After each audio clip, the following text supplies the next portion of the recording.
Anyways.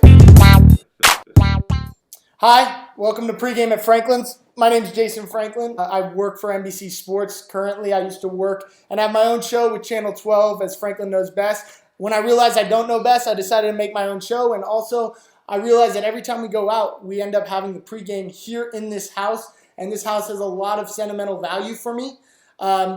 So I started doing some thinking, and I started thinking about the best conversations I've had while playing football for ASU. For those of you who don't know, I also played 5 years at ASU.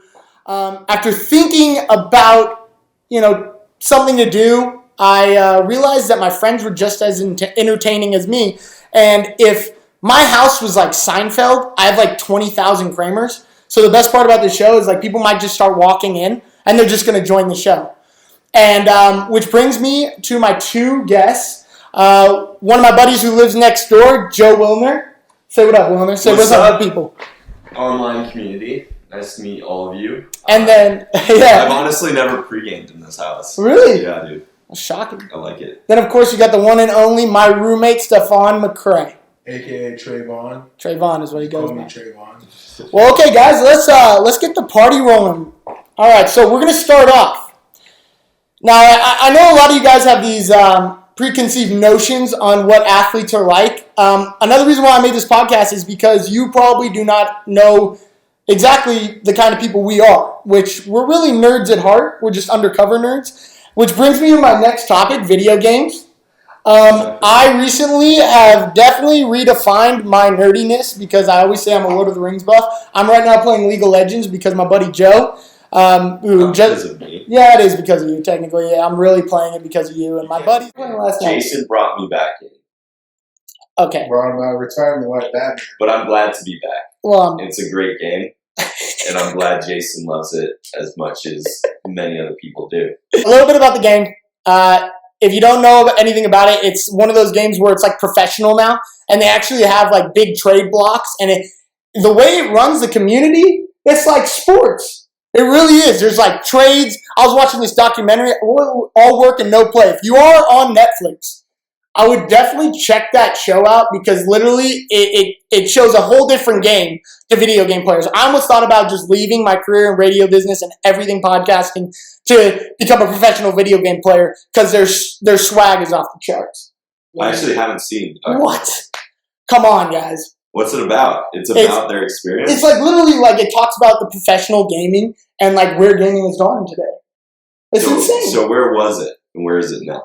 Well, it was, how internet cafes were, like when you had like coffee and stuff like that. Well, basically it started out like that with like Windows 97 where these guys are like huddled playing Unreal Tournament, which is another online game. Oh, shit. And I didn't know much about it until I watched the documentary, but first-person shooters, and then all of a sudden it blew up because they would do tournaments and win like $50 a tournament. Yeah. Well, anyways, next topic. We're going to talk about girls. A lot of the reason why we're going to talk about girls is because I just want to hear Stephon talk about his experiences recently, because he's not very experienced when it comes to the girl game. How are you not? I don't know, dude. It's been a strange life I've lived. Pretty much all the way through high school, I was just like football, go home, and I got an anime, and I just quite honestly I found no purpose in them. But I was also a Christian at the time, so I guess I was trying to follow the rules. Yeah, saving I was it till marriage. Saving it till marriage. You were almost there, dude. Classic. You were rolling. Hey, bro, I was on a roll, but then I came to college and there goes that, right? I got a question. So y'all can take your time and answer it. But what should men be on the lookout for when it comes to avoiding a bad romantic relationship? Just women. Just don't. In general? Just avoid them. I kind of agree with that. Just avoid them. Dude, even the best ones, if you let them grow, it's like fire, like a candle is fine. Right. But you throw it in the woods and let it do it at once. It just burns everything up. Like California's gone. Period. Like, that shit's fucked. Like, we've seen it too many times. You gotta. What do you think? I mean, there's a lot of things. Yeah. I have a lot of bad date. You realize it's going on the internet too. What? That's what scares me. Oh yeah, but I mean, I'm not gonna say names. But I'm going to give you an example. I went to Fleming's. It's a steakhouse for you guys who don't know. It's like one half step down from Mastro's. And I took this girl there, and it was like her second date. I don't know why I took her to a steak dinner on my second date. That's beyond the point. I think it's just so crazy. Did it work? I never go on date. Oh, it always works. But here's the problem. This is one thing I found out. We're sitting there eating, and we're talking about past relationships. I'm talking about how I had a high school sweetheart. That was pretty much the last girlfriend I've had. But she goes in depth about her past relationship. But instead of just telling me like I did, she takes her silverware and starts playing with them like action figures and pretty much acting out the scene of how she broke up with her boyfriend. I like her. Do you really? No, I haven't. Like that She never took me to Fleming's either. And no, that's fine. But anyways, she had this silverware, and she talked for about 5 minutes in 2 different voices, one being hers, which was weird because she changed her own voice to implicate herself. So was she's it like, higher? yeah, it was higher. Like, oh my God, like, Phil, why the hell are you doing this? And, well, I just wanted. It was very loud in this restaurant, and I was quite embarrassed. No. You were embarrassed? That would have been so funny. I was laughing, but come on, it was kind of embarrassing because, I mean, the only people that were around us that weren't like 22-year-olds were not at a bar. You know, I got this fear. I got this problem with girls, okay? Yes. My biggest issue with girls is the ones that don't have any hobbies, okay? If you don't have any hobbies except spending money. And being pretty. And being admired. Those are their hobbies. Yeah, like, you know, you got 2,000 Instagram likes, like, you know, congratulations, you know. But it's things like that make it difficult for me because then I start thinking, okay, let's say I do go into a relationship with her. Uh-huh. What am I going to do for fun with her? Yeah. Can I enjoy myself? I can't spend the rest of my life with a girl whose only hobby is going to Macy's. You got to get her into League of Legends.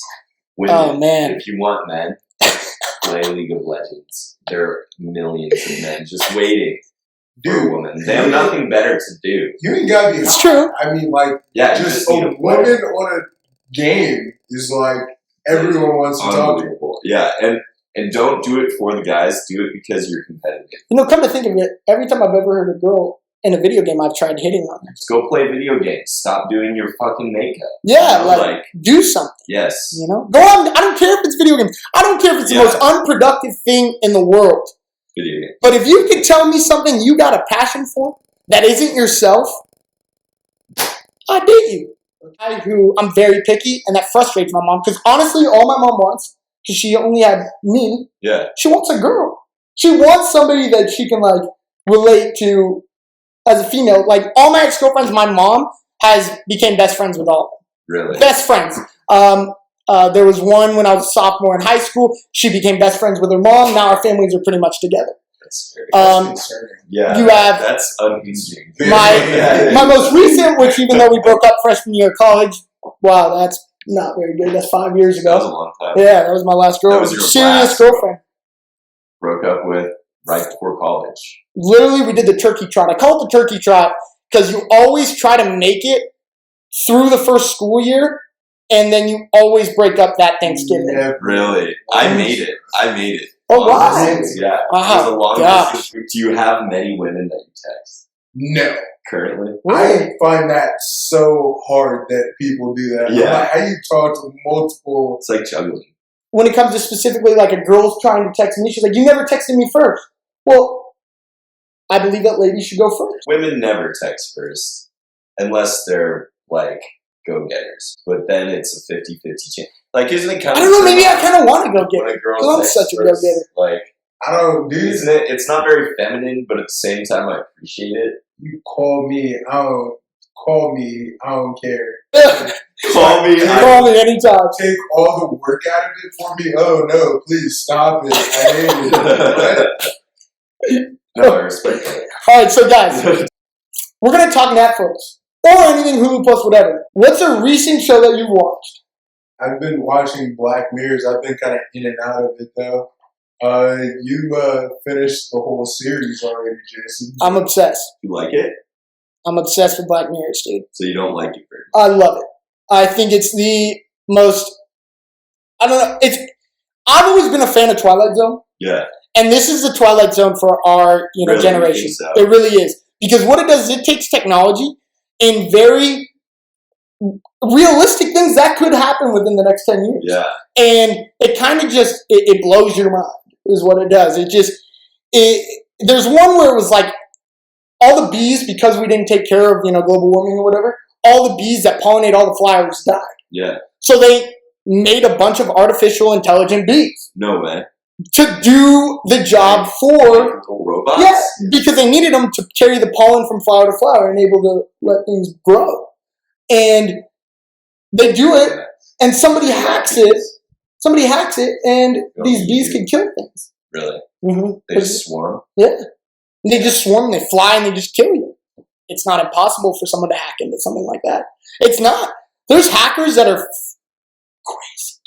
There's some hackers that know some crazy stuff. Well, did you hear about what recently has been going on with CIA and FBI? They've been talking about Russia having something to do with hacking the Democratic Party. And now they're trying to imply that they may have played a part in the election. It's like, we're pretty far away from that, though. this is where the Democrats got it wrong. And I was a Democrat. I'm a Democrat. This is where the Democrats got it wrong. They started believing that they knew what was best for the people. They started believing that they knew how America should be ran without asking America. What blows my mind is I start listening to this other podcast probably a couple weeks ago, and they're talking about how they're like, okay, let's get down to it. Donald Trump is racist. That is the premise of their podcast. That episode is just okay, we need to talk The about whole this. thing was just all these really good journalists and reporters and people that look at the information and see the story, they're all like, yeah, this is the issue with Donald Trump. It's not anything economical. Would you care if your president was a POS, a piece of shit, if he was a great president? Would you care? All politicians are shitty. They're all just... But he's not a politician, technically. Well, he is. Now he is. Okay. If he's going to be the president, he's going to be a politician. And every politician is two-faced. They railed Hillary Clinton on saying it, but it's true. They all have they have a public face and a private face. They have things they'll say publicly on the record and things they would never say on the record that they say off the record. That's just the way it is. So, if he gets shit done, he gets shit done. It makes sense, but he's a piece of shit. He is a piece of shit. He's just a piece of shit person. I don't care. I love some of the stuff he says. Sometimes, I'm not even gonna lie, I feel like one of those angry white guys yeah! I really do. I want to say yeah with him, but then, I'm just waiting for the next sentence to just, what? Why did you say that? Yeah, and then his face puckers. Yeah, and then he's like, I'm a little nervous because I just realized what I said put down the whole Hispanic community. But we're going to roll with it. He's just an old guy. He's just a passionate old dude who speaks before thinking. Sounds familiar.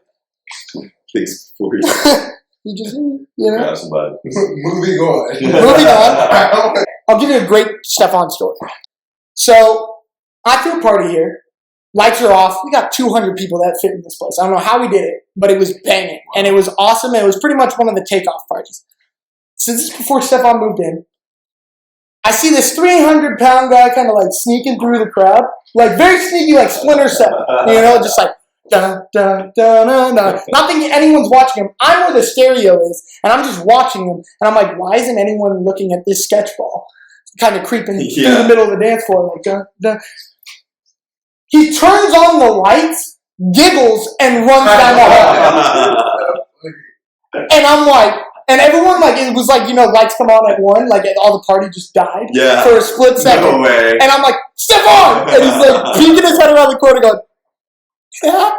Well, thank you guys for joining us here at Pregame at Franklin's. See you guys next time.